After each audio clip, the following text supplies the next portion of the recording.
आज हम पढ़ेंगे इलेक्ट्रिसिटी किसे कहते हैं और कितने प्रकार की होती है। यह एग्ज़ाम के अंदर पूछा जाता है और इसका जवाब कुछ बच्चे देते हैं कि AC और DC दो प्रकार की सप्लाई होती है, दो प्रकार की विद्युत होती है। लेकिन इससे थोड़ा सा विपरीत हम पढ़ेंगे, थोड़ा डीप में आज हम पढ़ेंगे कि इलेक्ट्रिसिटी कितने प्रकार की होती है, कौन कौन सी होती है बेसिकली। तो आइए जानते हैं कि इलेक्ट्रिसिटी क्या है। इलेक्ट्रिसिटी क्या है कि चार्ज का एक वस्तु से दूसरी वस्तु में स्थानांतरण होना ही विद्युत जनन माना जाता है। विद्युत जो पैदा होती है वो क्या है कि एक चार्ज का दूसरी वस्तु में चार्ज का स्थानांतरण होना ही क्या कहलाता है, विद्युत कहलाता है। मतलब क्या है कि फ्लो ऑफ चार्ज, जब चार्ज ट्रांसफ़र होगा तो उसको क्या माना जाता है, विद्युत माना जाता है। और इसके बारे में पढ़ते हैं कि जो इलेक्ट्रिसिटी है वो मुख्य रूप से दो प्रकार की होती है। कौन कौन सी होती है? तो वो होती है स्टैटिक इलेक्ट्रिसिटी और डायनेमिक इलेक्ट्रिसिटी। कितने प्रकार की होती है? स्टैटिक इलेक्ट्रिसिटी और डायनेमिक इलेक्ट्रिसिटी। तो इसमें स्टैटिक इलेक्ट्रिसिटी वो होती है जिसको ट्रांसफ़र नहीं किया जा सकता, स्टैटिक होती है, स्थिर होती है। इसको ट्रांसफ़र नहीं, लंबी दूरी के लिए ज़्यादा ट्रांसफ़र नहीं किया जा सकता। जैसे कि बैटरी हो गई है, बैटरी की जो सप्लाई है, DC सप्लाई, उसको हम ट्रांसफ़र नहीं कर सकते। और जैसे चार्ज हो गया है, जब कोई भी प्लास्टिक हो, कुछ भी हो, जैसे प्लास्टिक की छड़ हो, उसको यदि हम रेशम के साथ में रगड़ते हैं तो उसके अंदर चार्ज उत्पन्न हो जाता है, उसको हम ट्रांसफ़र नहीं कर सकते। तो उसको कहा जाता है स्टैटिक इलेक्ट्रिसिटी। और इसको ट्रांसफ़र नहीं किया जा सकता स्टैटिक इलेक्ट्रिसिटी को, तो इसीलिए किसकी आवश्यकता पड़ी हमें? डायनेमिक इलेक्ट्रिसिटी की आवश्यकता पड़ी। जो AC सप्लाई होती है, जो आपके घरों में पहुंचती है, जो पंखे वगैरह चलाने के लिए इस्तेमाल की जाती है आपके घरों में, वो डायनेमिक इलेक्ट्रिसिटी होती है।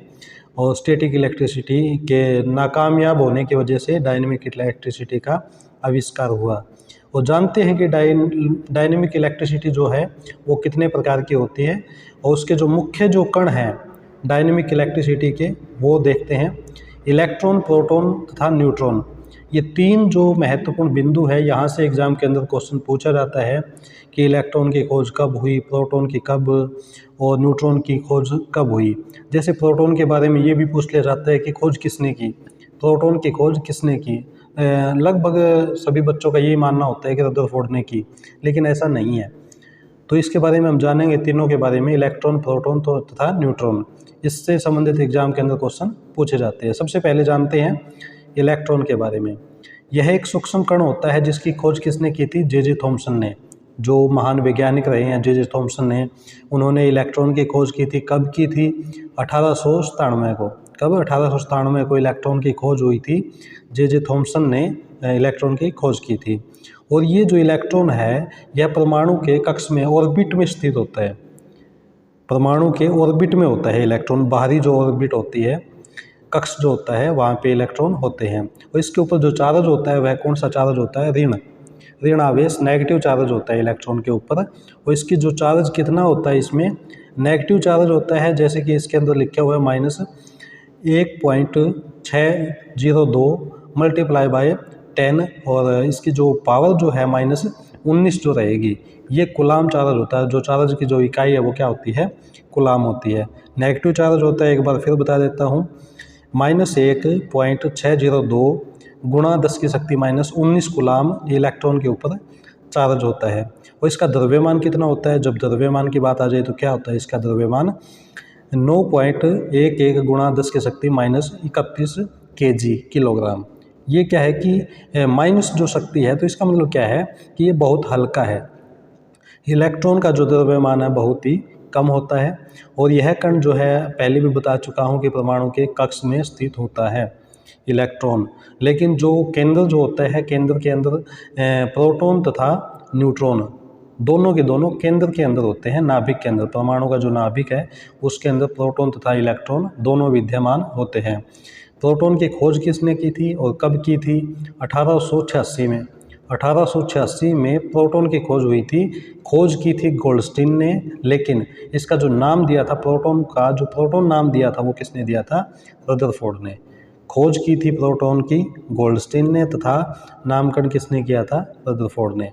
और यह नाभिक के अंदर स्थित होता है। इसके अंदर जो चार्ज जो होता है प्रोटॉन पे, वो पॉजिटिव चार्ज होता है, धन आवेश होता है। धन चार्ज इसके अंदर होता है और पॉजिटिव आवेश, और इसके अंदर आवेश कितना होता है। जैसे कि हमने पहले पढ़ा है इलेक्ट्रॉन के अंदर हमने आवेश पढ़ा था, नेगेटिव आवेश होता है, और इसके अंदर क्या होता है, पॉजिटिव आवेश। सिर्फ इसमें डिफरेंस सिर्फ यही रहेगा कि जहाँ पे इलेक्ट्रॉन में नेगेटिव था यहाँ पे पॉजिटिव पे, बाकी जो इसकी जो कैलकुलेशन रहेगी, संख्या जो रहेगी वो सेम रहेगी, डिजिट सेम रहेगी।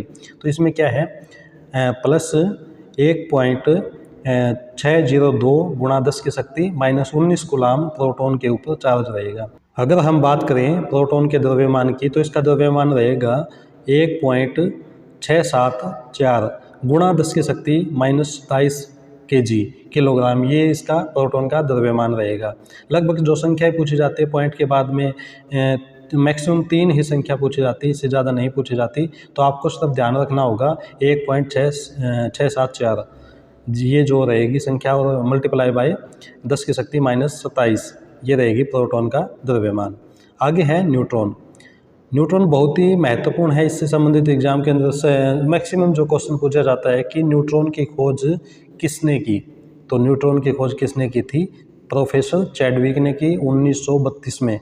कब भाई, प्रोटॉन की खोज 1932 में प्रोफेसर चैडविक ने की थी। और जो न्यूट्रॉन जो है वो परमाणु के नाभिक में होता है, और इसके ऊपर कोई चार्ज नहीं होता, तभी इसको न्यूट्रॉन कहा जाता है। न्यूट्रॉन के ऊपर कोई चार्ज नहीं होता, प्रोटॉन पे पॉजिटिव चार्ज होता है, इलेक्ट्रॉन पे नेगेटिव चार्ज होता है। और इसका जो द्रव्यमान है, इसका द्रव्यमान है जो मैंने पहले भी बताया है कि इसका द्रव्यमान, जैसे प्रोटॉन का जो द्रव्यमान है और न्यूट्रॉन का सेम द्रव्यमान होता है। और जो चार्ज जो होता है, धन चार्ज या ऋण चार्ज, प्रोटॉन तथा इलेक्ट्रॉन, उनका प्रोटॉन और इलेक्ट्रॉन का चार्ज सेम होता है, प्रोटॉन और न्यूट्रॉन का द्रव्यमान सेम होता है। ये आप अवश्य ध्यान रखें।